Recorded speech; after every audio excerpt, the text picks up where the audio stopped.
And what is it that we Boss do? up and get the people.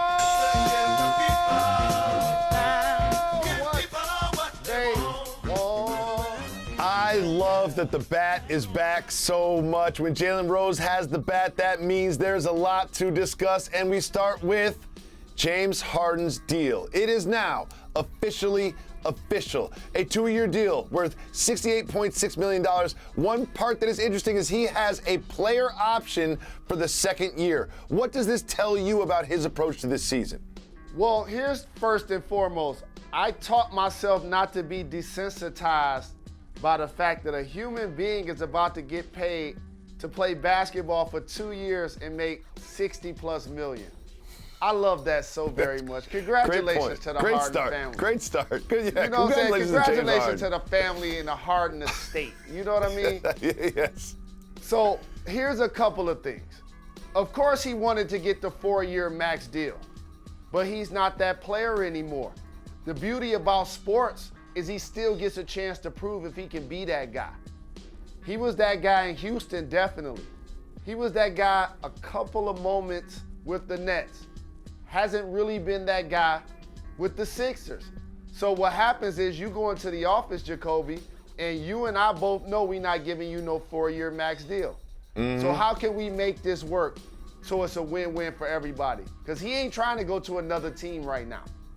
He got what he wants. He got Daryl Morey. He got Joel Embiid. He has Doc Rivers. He got what he wants. Ain't no running from this. And so you tell the team, okay, since I can't get a 4-year deal, how can I get as much money guaranteed as possible that I control? They tell you, we definitely guarantee you 1 year, and you take a haircut on that year if you opt out, but we'll give you a 2nd-year option that you control. So therefore, if he has a bad season, has an injury, it doesn't work out, he can still opt into that last year of the deal, and Philly fans will be mad that they're paying James Harden $35 million if for whatever reason he can't perform.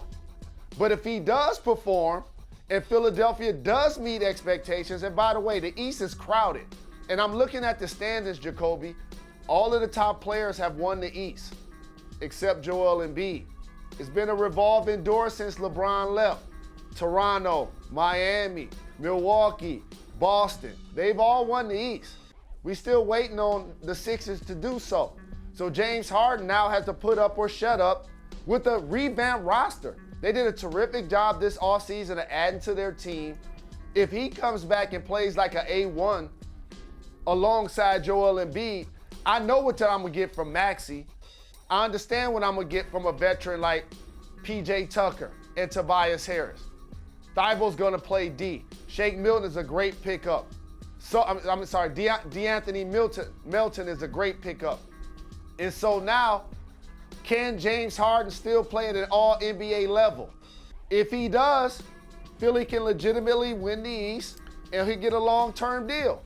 If they get bounced in the first round and he's shooting 40% in the 30 percentile from 3, he's gonna be forced to opt into that 2nd year because that'll be a bargain that'll be advantage him, not necessarily the team.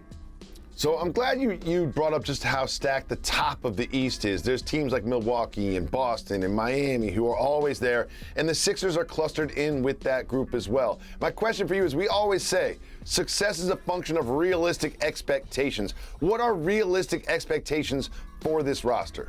Realistic expectations is they have 2 of the players on their team, to me, who are in the most desperate need to get a championship currently in the NBA. I was thinking about this list recently, and Carmelo Anthony is a seasoned vet. He's not a starter anymore. Dame Lillard opted back in to be with Portland, but they don't have championship pressure.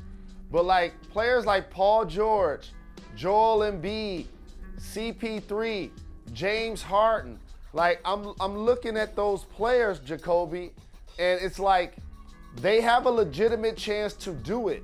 And yes is the answer to your question. But they're still gonna need James Harden to play at an elite level. I love the playmaking. Like the advance in his game is that he's one of the best playmakers in the game. but they're still going to need him to score. Yeah. And if he's giving me 25, 30-point games along with him, I know what I'm going to get from Embiid. Embiid healthy, most physically dominant player in the game. Nobody's stopping Joel Embiid. But can I get that from Harden? If so, yes, they can win the East. If not, he'll be opting back into this second year of this deal. The Joel Embiid, James Harden pick and roll combination is the most efficient pick and roll combination in the league, but that's not traditionally how Joel Embiid gets his buckets. If I'm Doc Rivers, I'm making that pick and roll the core, the first action in most of the offensive possessions. Do you expect them to lean on that more next season? Well, here's the thing, Jacoby. You can run that action, and whether they switch the action, go underneath the action, or whatever, can James Harden step back and accurately shoot the three? Good point. Can he turn the corner and finish in traffic? Those are the things that he struggled with. He's not the same. He wasn't the same explosive athlete with the Sixers. I like at this point of his career, while he's not a leaper, there still should be times where he can turn the corner and just dunk. You know what I mean? Like show that level of athleticism. But also, since they changed how they're calling the offensive player and initiating contact, that also has been a big-time effect for James Harden because he hasn't been able to get to the free throw line as much.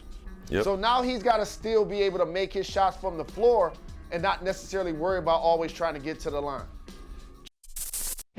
Thanks for watching ESPN on YouTube. For live streaming sports and premium content, subscribe to ESPN+.